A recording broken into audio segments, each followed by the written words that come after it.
Welcome to M24 news. Gajuwaka నియోజకవర్గం 68వ వార్డులో కోటి సంతకాల సేకరణ కార్యక్రమంలో పాల్గొన్న తైనాల విజయ్ కుమార్, తిప్పల శ్రీనివాస దేవన్ రెడ్డి.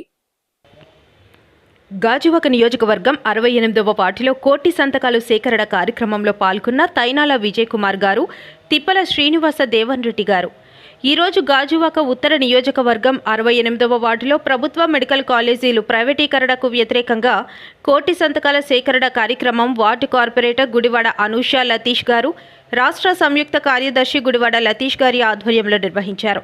ఈ కార్యక్రమంలో గాజువాక నియోజకవర్గం పరిశీలకులు తైనాల విజయ్ కుమార్ గారు, గాజువాక నియోజకవర్గం సమన్వయకర్త తిప్పల శ్రీనివాస దేవన్ రెడ్డి గారు పాల్గొని మేధావులు, ప్రజల వద్ద నుండి సంతకాలు స్వీకరించారు. ఈ కార్యక్రమంలో సండ్రాన నూకరాజు, పల్ల చిన్నతల్లి, జీలకర్ర నాగేంద్ర, జీవి రమణారెడ్డి, వరదాడ చిట్టిబాబు, గొంతెన శ్రీనివాసరావు, నేలపాటి సత్యవతి, నేలపాటి శ్యామబాబు, గొంతెన వెంకటలక్ష్మి, వి సత్యవతి, శ్రీనివాసరెడ్డి, సతీష్, శ్రీనివాస్, గుర్రం త్రినాథ్, గుర్రం రాజేష్, కోటి, ఈశ్వర్, గవర గోవింద్, అంబటి విజయ, శ్రీరామ్మూర్తి, హుస్సేన్, పోలవరపు శ్రీహరి, రొక్కం వెంకటరావు, రెడ్డిపల్లి అవినాష్, శాంతకుమారి, గోలి సునీల్, గుదియ శ్రీనివాసరావు, కె రవి, చిన్నా హుస్సేన్, సత్యనారాయణ, పాలూరు రాజు, అనిల్, కృష్ణ తదితరులు పాల్గొన్నారు. రాష్ట్ర మాజీ ముఖ్యమంత్రి వర్యులు వైఎస్ జగన్మోహన్ రెడ్డి గారి ఆదేశాల మేరకు రాష్ట్ర వ్యాప్తంగా ఈ యొక్క మెడికల్ కాలేజ్ని ప్రైవేట్ పరం చేయకూడదనే మంచి ఉద్దేశంతో ఈ యొక్క కోటి సంతకాల సేకరణ కార్యక్రమం ప్రారంభించడం జరిగింది. అందులో భాగంగా ఈరోజు గాజువాక నియోజకవర్గం 68వ వార్డు మరి కార్పొరేటర్ అనూష గారు, అలాగే మన జాయింట్ సెక్రటరీ అయినటువంటి లతీష్ గారు ఈ ఆధ్వర్యంలో ఈ కార్యక్రమానికి ముఖ్య అతిథిగా విచ్చేసినటువంటి గౌరవ పెద్దలు మాజీ శాసనసభ్యవర్యులు తైనాల విజయ్ కుమార్ గారు, గాజువాక పరిశీలకులు. మరి ఈ కార్యక్రమం గత 10 రోజుల నుంచి కూడా గాజువాక నియోజకవర్గంలో వివిధ వార్డుల్లో ఆల్రెడీ కార్యక్రమం స్టార్ట్ చేసి ఆల్రెడీ మంచి స్పందన మనం చూసాం. నిన్న పాత గాజువాకలో కూడా పిల్లలందరూ కూడా స్వచ్ఛందంగా కాలేజ్ స్టూడెంట్స్ కానీ అక్కడ ఉన్నటువంటి దారి ఆ ప్రాంతంలో వెళ్తున్నటువంటి వీరి పెద్దలందరూ కూడా ఈ యొక్క కార్యక్రమానికి పెద్ద ఎత్తున స్పందన వచ్చింది. సుమారు 1 గంటలోనే ఇంచుమించు 1000 సంతకాలు నిన్న పాత గాజువాక సెంటర్లో నిన్న జరిగినటువంటి కార్యక్రమంలో సంతకాల సేకరణ జరిగింది. అంటే వాళ్ళు ఈ ప్రభుత్వానికి, కూటమి ప్రభుత్వానికి తీవ్రమైనటువంటి వ్యతిరేకత ఈ రాష్ట్రంలో కనబడుతుంది. ప్రతిది కూడా ప్రైవేట్. అంటే చంద్రబాబు నాయుడు గారు కేవలం ఏంటంటే పేదవాళ్ళు ఎవరికి వైద్యం అందకూడదు, పేద పిల్లలు ఎవరు కూడా చదువుకునేటువంటి అవకాశాలు లేకుండా ఇవన్నీ ప్రైవేట్ వ్యక్తులకు ఇస్తే వాళ్ళు ఈ సీట్లన్నీ అమ్ముకునేడానికి బాగుండే విధంగా ఈ కార్యక్రమాలన్నీ చేస్తున్నారు. అదే కాకుండా మనం చూస్తున్నాం, ఇక్కడ స్థానికంగా ఉన్నటువంటి స్టీల్ ప్లాంట్ కూడా ఆ విధంగానే జీతాలు ఇవ్వకుండా మొత్తం అందరినీ కూడా ఈ కాంట్రాక్ట్ లేబర్ని కానీ జీతాలు ఇవ్వకుండా ఎంప్లాయీస్ని కానీ అన్ని విధాలుగా సర్వనాశనం చేశారు స్టీల్ ప్లాంట్ ఈ సంవత్సరంలో. ఇప్పుడున్నటువంటి స్టీల్ ప్లాంట్కి రా మెటీరియల్ తేరా బాబు అంటే కొత్తగా స్టీల్ ప్లాంట్కి ఇంకా ఎక్కడ రాలేటువంటి స్టీల్ ప్లాంట్కి నక్కపిల్లి దగ్గర ఆ స్టీల్ ప్లాంట్ కోసం మాట్లాడతారు. అన్నీ కూడా ఈయన అంతా ప్రైవేట్ పరం. పేదవాళ్ళంటే విపరీతమైన కక్ష చంద్రబాబు నాయుడు గారికి.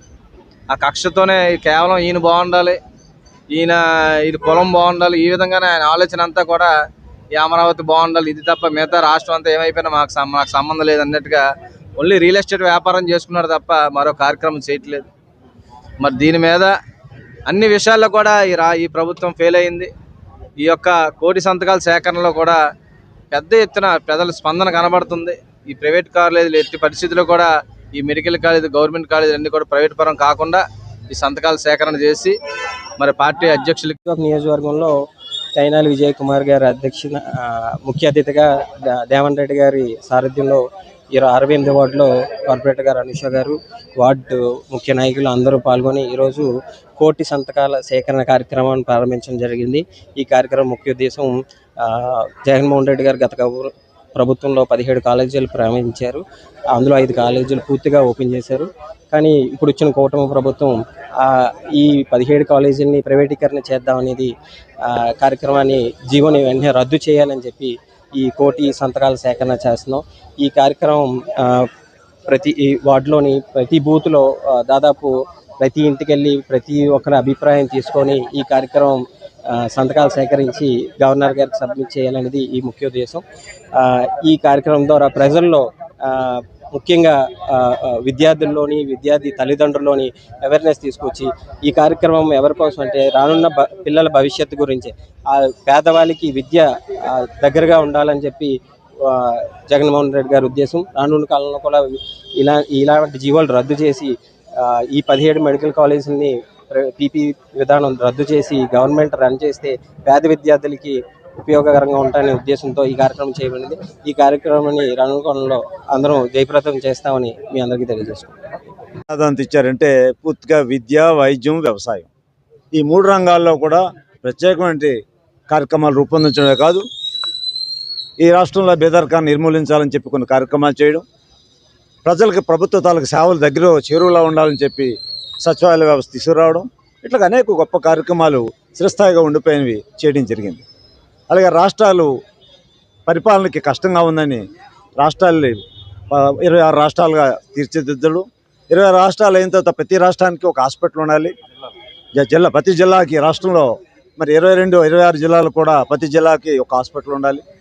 హాస్పిటల్ ఉన్న చోట మెడికల్ కాలేజ్ వచ్చే అవకాశాన్ని ఒక కేంద్ర ప్రభుత్వం స్కీమ్ వస్తే ఆ స్కీమ్ను ఉపయోగించుకొని ప్రతి జిల్లాకు కూడా ఓ మెడికల్ కాలేజ్ తేవాలని ఒక ఆలోచనతో, దృక్పథంతో ఈ రాష్ట్రంలో 17 మెడికల్ కాలేజీలు తీసుకురావడం జరిగింది. 17 మెడికల్ కాలేజీలో 7 పూర్తి చేయడం జరిగింది. ఒక 10 మెడికల్ కాలేజీలు ఒక 80%, 90% పూర్తయి ఆ స్టేజ్లో ఉన్నాయి. అవి పూర్తి కావాలంటే ఒక మెడికల్ కాలేజీకి 500 కోట్లు అవసరం పడింది. అంటే సుమారు 5,000 కోట్లు ఖర్చు పెడితే ఈ 10 మెడికల్ కాలేజీలు కూడా కార్యరూపం దాల్చి ప్రజలకు వినియోగంలోకి వచ్చే అవకాశం ఉంది. దాన్ని చంద్రబాబు నాయుడు గారు 560 జీవో ద్వారా ఈ 10 మెడికల్ కాలేజీలు కూడా పీపీపీ అనే పేరు మీద ప్రైవేటు వాళ్ళకి ఇచ్చే కార్యక్రమం చేస్తూ ఉన్నారు. ఇది చాలా అన్యాయం, తప్పు. ఇది రాష్ట్ర ప్రజలకు ద్రోహం చేయడమే. ఎందుకంటే భూమి ఆంధ్రప్రదేశ్ ప్రభుత్వానికి జగన్మోహన్ రెడ్డి గారు 8,500 కోట్లు ఖర్చు పెట్టి ఆల్రెడీ కన్స్ట్రక్షన్ అంతా పూర్తి చేశారు. ప్రజలకు చేరువలు తెచ్చే పరిస్థితి వచ్చింది. ఇంకా ఓపెనింగ్ దగ్గరలో ఉన్నాయి. ఇటువంటి కాలేజీలు కూడా ఉన్నాయి, అనేక దశల్లో ఉన్నాయి. ఇంత డబ్బు ఖర్చు పెట్టి భూమిని కేటాయించి కేంద్రం నుంచి పర్మిషన్ తెచ్చి ఈ స్టేజ్లో పీపీపీ మోడ్తో ప్రైవేట్ వాళ్ళకి ఇవ్వడం అనేది అన్యాయం. ఈ వైద్యం ఎప్పుడు కూడా ప్రైవేట్ పరం కాకూడదు, విద్య ప్రైవేట్ పరం కాకూడదు, వ్యవసాయం ప్రైవేట్ పరం కాకూడదంటే జగన్మోహన్ రెడ్డి గారు వైఎస్ఆర్ కాంగ్రెస్ పార్టీ ఉద్దేశం. అది ఆ రకంగా అమలు జరిగింది. ఈనాడు ప్రజలందరూ కూడా దీన్ని వ్యతిరేకిస్తున్నారు. మరి ఈ కేవలం ఈ 5,000 కోట్లు ఖర్చు పెట్టలేకని చెప్పడం వల్ల చూస్తూ ఉంటే మరి అమరావతిని చూస్తున్నాం, 1,00,000 కోట్లు బడ్జెట్ పెట్టేదని ఖర్చు పెడుతున్నాం. అనేక కార్యక్రమాలు మీరు చేస్తున్న ఖర్చు పెట్టిన దాన్ని చూస్తుంటే ఇవాళ వైద్య పట్ల ఎంత నిర్లక్ష్యంగా ఉంది చంద్రబాబు గారి ప్రభుత్వం. ఈ ప్రభుత్వంలో ఈ కార్యక్రమాన్ని ప్రజలకు చేరువ చేసే